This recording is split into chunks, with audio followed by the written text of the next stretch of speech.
um momento no tempo e no espaço.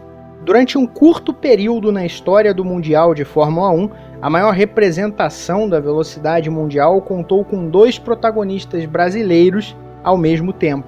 Dentro da realidade de 70 anos, o período em que os dois estiveram lado a lado representa um pequeno intervalo de tempo, mas tão marcante para a história do esporte nacional que funciona como uma fotografia do que o torcedor brasileiro hoje, mais de 30 anos depois, ainda gosta de se orgulhar.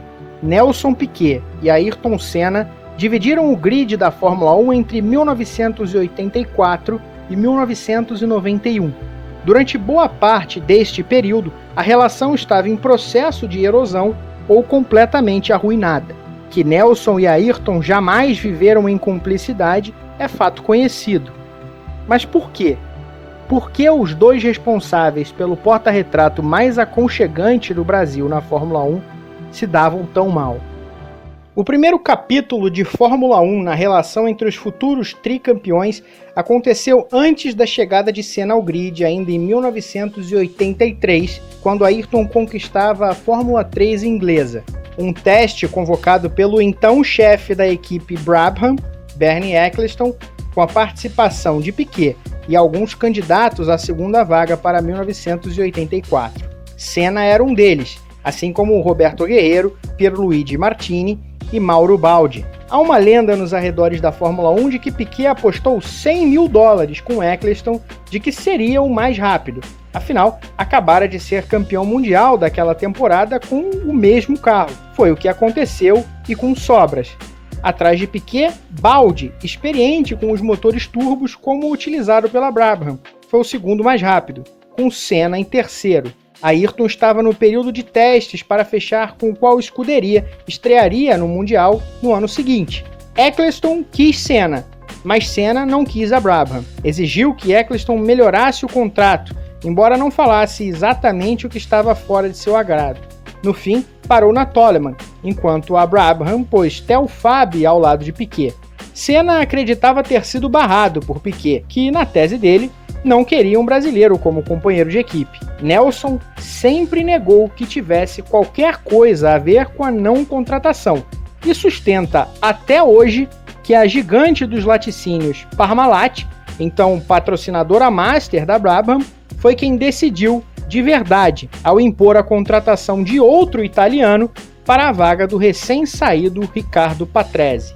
O Diz que me diz de 1983 foi leve. Primeiro porque não houve tiroteio de declarações via imprensa, e também porque partia de suposições sem muita base e defesa com mais sentido. Era um caso que sozinho não criaria graves problemas, mas do jeito que as coisas se desenharam, acabou funcionando como um toco de lenha a mais na fogueira. A dupla não se bicava, mas não havia briga. Apenas uma relação sem proximidade. No GP do Brasil de 1986, por exemplo, Piquet liderou uma dobradinha dos dois e Senna ofereceu a bandeira do Brasil.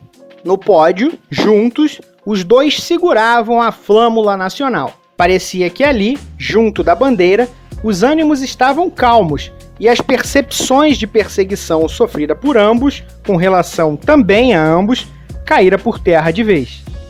Era somente a impressão. A rixa cresceria um pouco mais tarde.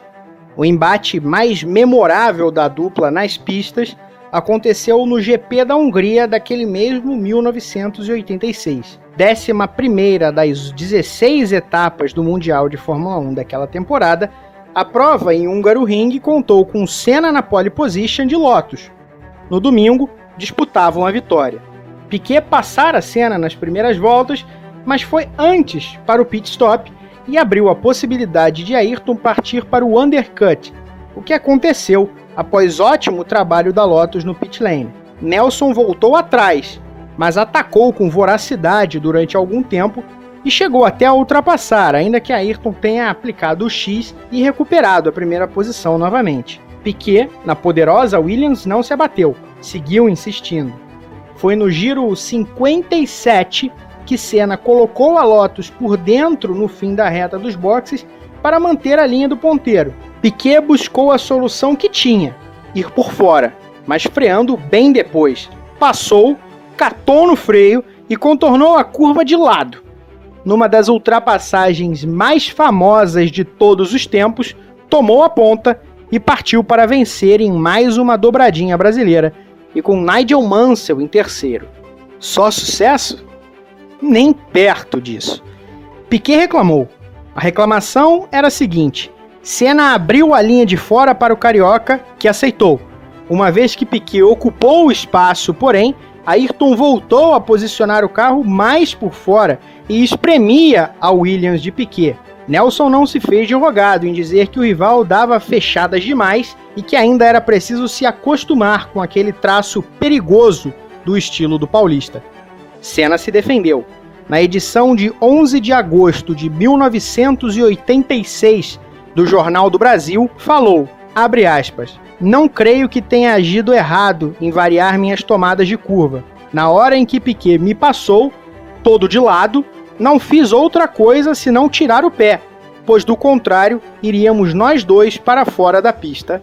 Fecha aspas. E deixou uma alfinetada. Abre aspas. Esperem só o ano que vem. A história dessa prova seria muito diferente se eu tivesse o motor do Piquet e ele o meu. Fecha aspas. A declaração de Senna lembrava que ambos teriam o mesmo motor em 1987, o motor Honda. Ainda que na curta reta de Hungaroring a potência dos motores fizesse pouca diferença, Senna estava convicto de que com os equipamentos iguais levaria a melhor. Aproveite essa parada, se inscreva no nosso canal e ative as notificações. Dê o like, deixe seu comentário. Tem conteúdo inédito sempre na GPTV. Com os motores iguais, em 1987, Piquet faturou o terceiro título mundial. Ainda na mesma Williams e com o mesmo motor Honda, Nelson brincou que Senna recebera o motor japonês de mão beijada, mas Senna levou a sério. Não gostou nem um pouco. Abre aspas. É justamente o contrário. A mudança de motor implica um período de adaptação que pode custar várias derrotas, enquanto Piquet terá apenas de fazer pequenos detalhes, defendeu-se Ayrton. E ainda decretou que havia chegado ao seu limite com o compatriota por conta daquela rusga de 1986. A partir dali, rebateria toda e qualquer crítica vinda de Nelson, só que com classe, como disse, provocando durante uma entrevista na sede do seu patrocinador, o Banco Nacional.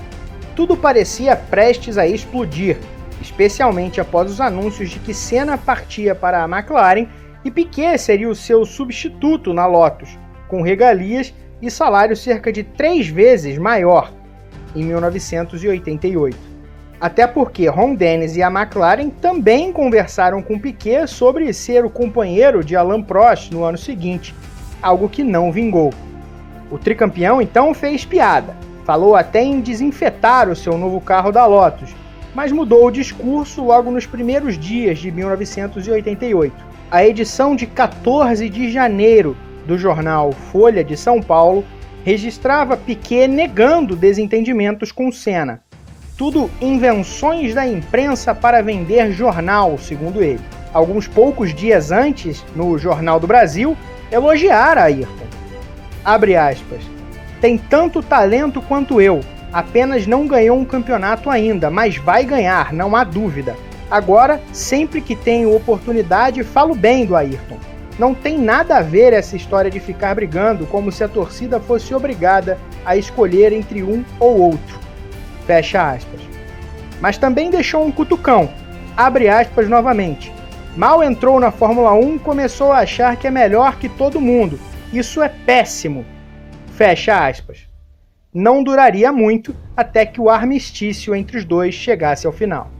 Passamos então a março de 1988. Piquet, já tricampeão, estreava na Lotus e Senna em busca do primeiro caneco pela McLaren. Mas Ayrton, recém-saído da equipe preta e amarela, não falava à imprensa desde o fim do campeonato de 87. Fora uma ideia desenvolvida por Senna e sua equipe próxima para que o piloto brasileiro descansasse e também para evitar incitar uma briga por título com Prost logo de cara. O francês, afinal, era o cara da equipe e já, àquela altura, um bicampeão mundial. Nos testes de pré-temporada no Rio de Janeiro, Senna provocou Piquet em entrevista ao Jornal do Brasil.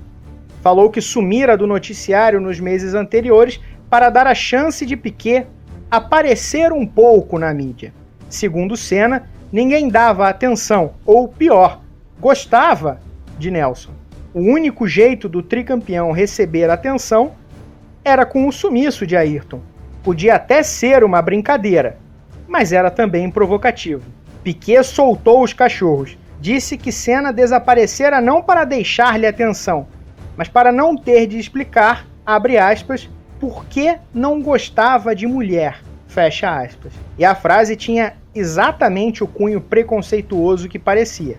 Ayrton recebeu a informação antes da publicação. Então o repórter do Jornal do Brasil, Sérgio Rodrigues, ligou para avisar o que o compatriota tinha falado, conforme contou no documentário Ayrton, Retratos e Memórias, do Canal Brasil. Ayrton não quis responder. O que ele quis no dia seguinte foi tirar satisfações nos boxes, mas foi contido. Quis tomar medidas judiciais. O advogado de Piquet falou nos dias seguintes que tudo não passava de uma interpretação equivocada da declaração do cliente, que fez questão de botar panos quentes. Sem grandes consequências judiciais, o caso perdeu força. Mas houve uma grande definição, revelada pelo jornalista Celso Itiberê, na mesma série documental do Canal Brasil. Senna afirmou que nunca mais falaria publicamente em Nelson Piquet. No GP do Brasil, ainda no Rio, para abrir a temporada, Piquet foi ao pódio com a terceira colocação. Herdou exatamente de Senna, que terminara em segundo, mas tinha sido desclassificado por trocar de carro após uma falha no câmbio antes da largada. A Lotus tinha um carro pior do que nos anos anteriores, porém, o que jogou Piquet para longe de qualquer possibilidade de título. A McLaren, diferente, era melhor que nunca. Senna voou, venceu 8 das 16 corridas no ano e conseguiu, enfim, conquistar o primeiro título mundial. Os dois dividiriam o palco durante mais 3 anos, mas sem jamais se encontrarem de fato na disputa pelo campeonato.